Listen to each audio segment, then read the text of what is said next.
नमस्कार किसान साथियों, मैं अमर कुमार पटेल आपका एग्री ज्ञान चैनल में स्वागत करता हूं। तो किसान साथियों, आज हम बात करने वाले हैं धान की वैरायटी के बारे में, जो कि बहुत ही ज़्यादा प्रचलित धान की वैरायटी। हम उस वैरायटी के बारे में आज बात करेंगे किसान साथियों, जिसका नाम है काला नमक धान की वैरायटी। किसान साथियों, इस वैरायटी की थोड़ी सी हम जानकारी लेंगे, जैसे विशेषताओं के बारे में बताएंगे हम इस वैरायटी की कि क्या क्या है इस वैरायटी में और कितनी मात्रा में है। और किसान साथियों, इस वैरायटी की और तमाम जानकारियाँ देंगे। पहले जानकारियाँ देने से पहले आपने अगर एग्री ज्ञान चैनल को सब्सक्राइब नहीं किया है तो सब्सक्राइब कर ले, बेल आइकन दबाना ना भूलें। चलिए किसान साथियों, इस वैरायटी के बारे में हम थोड़ी सी जानकारी लेंगे। जैसे कि काला नमक धान बहुत ही प्रचलित धान है किसान साथियों, बहुत ही ज़्यादा चलने वाली धान की वैरायटी है। इसकी मांग वर्ल्ड वाइड बनी हुई है और ये वर्ल्ड वाइड में भी बहुत ही अच्छा इंपोर्ट होता है। मतलब इंपोर्ट बहुत ही ख़तरनाक होता है इसका, क्योंकि इसकी जो रेट है अन्य बासमती धान के मुकाबले में, जैसे बासमती धान का रेट अगर 70 रुपये होगा तो यह 300 रुपये केजी के हिसाब से जाएगा। किसान साथियों, यह बहुत ही महंगा बिकने वाली धान की वैरायटी है और यह बहुत ही ख़तरनाक धान की वैरायटी है। किसान साथियों, ज़्यादा समय ना लेते हुए हम इस वैरायटी की कुछ खासियत बता दें। जैसे कि ये काला नमक धान की कुछ खासियतें हैं, जैसे यह स्वादिष्ट में बहुत ही अच्छा है और सुगंधित बहुत ही है।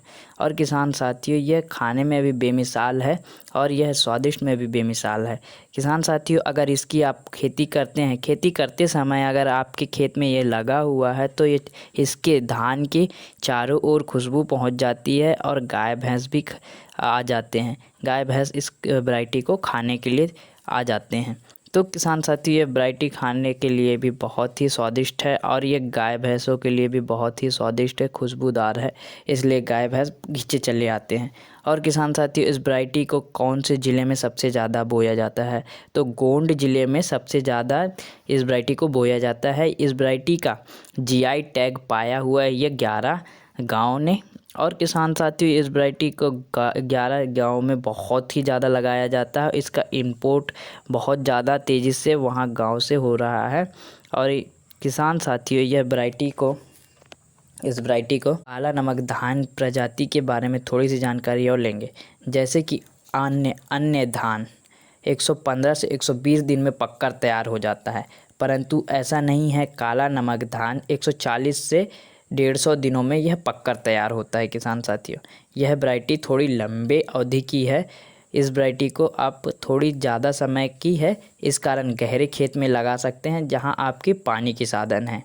और यह बाकी ज़िलों में भी लगना शुरू हो चुका है, बहुत से सारे ज़िले में यह लग रहा है। इस वैरायटी का प्रयोग बहुत सारे लोग कर रहे हैं।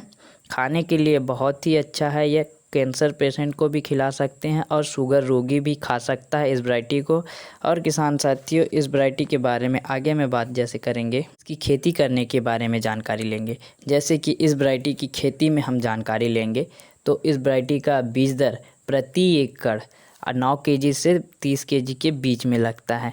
आपकी वैरायटी पे निर्भर करता है किसान साथियों, यह वैरायटी पे निर्भर करता है। और इस वैरायटी को आप कब लगा सकते हैं, तो किसान साथियों, इस वैरायटी को पूरे जून आप इसकी खेती कर सकते हैं। अगर जुलाई में करते हैं अगर इस वैरायटी की खेती, तो थोड़ी सी उत्पादन में कमी होगी।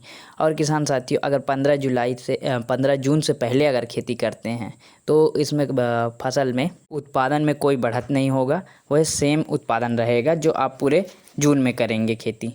किसान साथियों, इस वैरायटी की आगे मैं बात कर ले कि इसकी नर्सरी की रोपाई कितने दिनों में हो जानी चाहिए, तो इस वैरायटी की रोपाई हो जानी चाहिए किसान साथियों 20 से 25 दिनों के बीच में इस वैरायटी की रोपाई हो जानी चाहिए। क्यों किसान साथियों रोपाई हो जानी चाहिए, क्योंकि यह पौधा अच्छे तरीके से बना सके। 20 से 25 दिनों में यह पौधे बनाना शुरू कर देती है वैरायटी।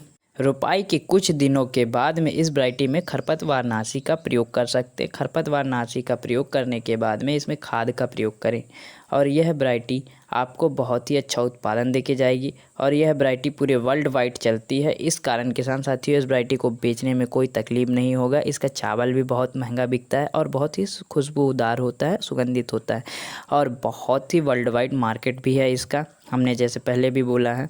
और किसान साथियों, इससे कोई भी रोगी खा सकता है, कोई भी बीमारी हो या कोई भी पेशेंट हो, यह सभी पेशेंट इसको खा सकते हैं। तो यह वैरायटी बहुत ही शानदार है किसान साथियों, इस वैरायटी का आप प्रयोग कर सकते हैं। हम आपसे अगली वीडियो में मिलेंगे, तब तक के लिए नमस्कार।